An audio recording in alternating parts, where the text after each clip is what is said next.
CJ and Macy. I got a book for you that I'll be bringing on the airplane, but in the meantime I thought I'd read it to you because I won't be there in time for St. Patrick's Day. But I thought you'd like it anyway. So here's the book. It's Jamie O'Rourke and the Big Potato. And it's by the same person that writes all the Struganona books.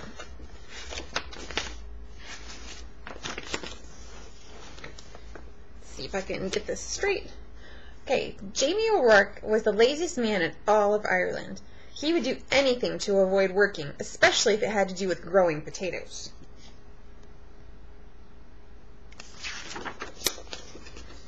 Jamie O'Rourke, his wife Eileen, would say, "We'll have nothing to eat this winter if you don't go out and dig up the praddies." "Oh, the saints preserve us," Jamie would whine. "Me back's as sore as can be. Sure as I'm telling you, wife, you'll have to dig them up yourself. I'll break in two if I so much as get up out of this bed." So Eileen, who had done all the planting and watering and weeding anyhow, would go out to the tiny garden and dig up the smallest potatoes in Ireland, all because Jamie was too lazy to dig a larger garden and had no money to buy good potato seed. See, there he is in bed all lazy. And there's his wife going to pick out the potatoes. Then poor Eileen wrenched her back and was laid up in bed.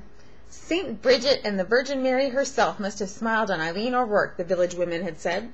Why, it's the first rest she's had since she married Jamie O'Rourke. With Eileen in bed, Jamie began to worry. No Eileen to dig meant no praddies all winter, and no praddies meant no food. "Oh, poor me," wailed Jamie. "I'll starve to death. I'd best go to church and confess to Father O'Malley. There's no telling how soon old Death will be knocking on my door."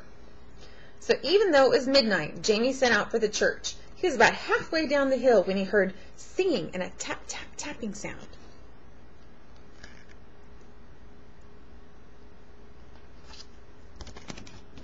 And there he is on his way into town.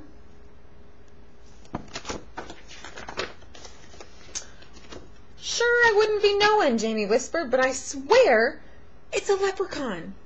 And sure enough, sitting in a circle of ferns in the moonlight was a leprechaun, singing and hammering tiny nails into the heels of the fairy boots he was making. Jamie knew just what to do. See, there's the little leprechaun.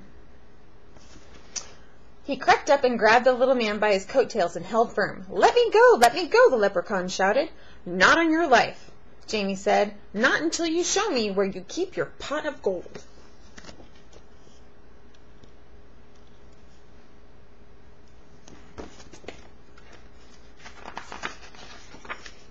Now everyone in Ireland knows that leprechauns make boots and dancing shoes for the fairies, who pay for them with gold. And everyone knows that if you catch a leprechaun, he'll pay for his freedom with his pot of gold. But this leprechaun was cleverer than most. "Oh, please, Mr. Mortal Man," he pleaded, "I'm just starting out making fairy shoes, and I only have 1 or 2 pieces of gold in my pot. Won't you take a wish instead?" "Why, what would I wish for?" Jamie asked. "Me, who's about to die of starvation because my wife is sick in bed and can't dig the praddies for the winter. And they're such puny praddies anyhow." "Well," said the leprechaun, reaching into his pocket, "you could wish for the biggest praddie in the world. It would last all winter, and you wouldn't have to do anything more than plant this seed, water it, and wait." There's a leprechaun wishing, and then there's Jamie. That sounded wonderful to Jamie. "Done!" he shouted, and as the leprechaun dropped the seed into Jamie's hand, Jamie let go of his coattails, and off that leprechaun scampered. When Eileen heard what he had done, she was furious. "Jamie O'Rourke, you're not only the laziest man in Ireland, but a fool as well. Giving up a pot of gold for a praddie seed?" "Well, I'm going to plant this seed and water it, and you'll see," Jamie said, and out he went.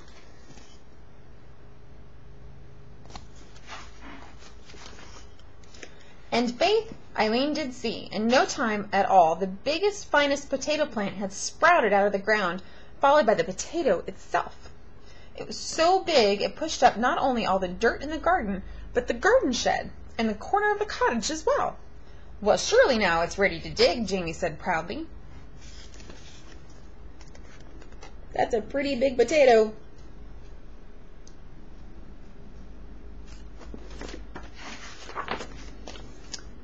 He hoed all around it, but he couldn't dig that Pratty out of the ground. He got a beam and a big rock and tried to pry it out. He pushed and he pushed, but it wouldn't budge. As he was pondering what to do, his neighbor passed by on his way to the village. He couldn't believe his eyes. He couldn't wait to tell everyone in the village what he had seen. And before you knew it, the hill up to Jamie's was filled with villagers coming to see the big potato. Look at all those people coming.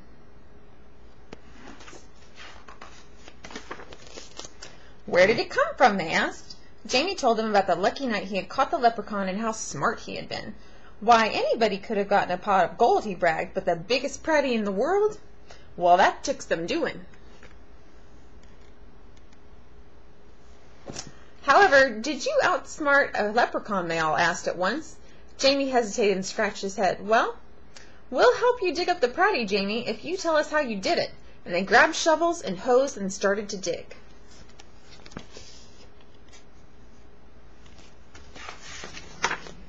They dug and they dug and they pushed and they shoved until the potato flew up out of its hole.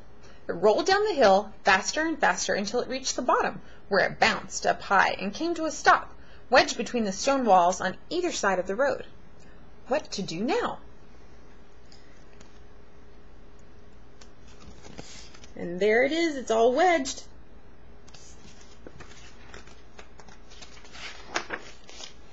The Pratty is so big that no one, no cart, nothing can get by it. The constable complained to Father O'Malley. How's a body to get in or out of the village? What shall we do? The villagers wailed. Then they all looked at Jamie and said, It's your Pratty. You'll have to move it out of our way. Well, Eileen spoke up.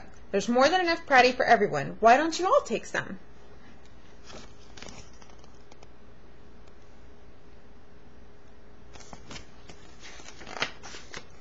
So the villagers sawed and chopped and carted off huge pieces of potato, while Jamie sat on the stone wall and watched.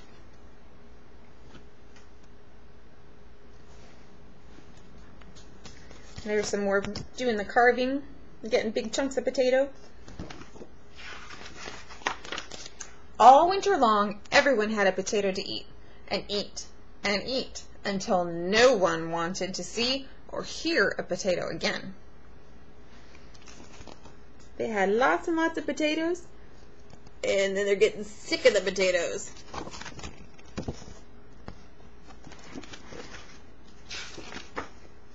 In the spring, Jamie said, I saved a potato eye for a seed, and it's just about time to plant it. Oh, no, the villagers all cried. If you promise not to plant it, Jamie, we'll promise before St. Patrick and all the saints to see that you and Eileen always have plenty to cook and eat. We don't want another giant Pratty around here. Jamie smiled and agreed. What a perfect life for a lazy man. And so you see, darling Eileen, Jamie told her, I wasn't such a fool with that leprechaun after all. And Eileen had to admit that Jamie O'Rourke was right.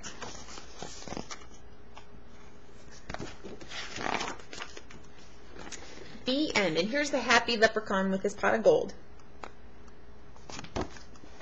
Well, I hope you enjoyed it, and I can't wait to read it to you guys in person. I love you, and I'll see you soon.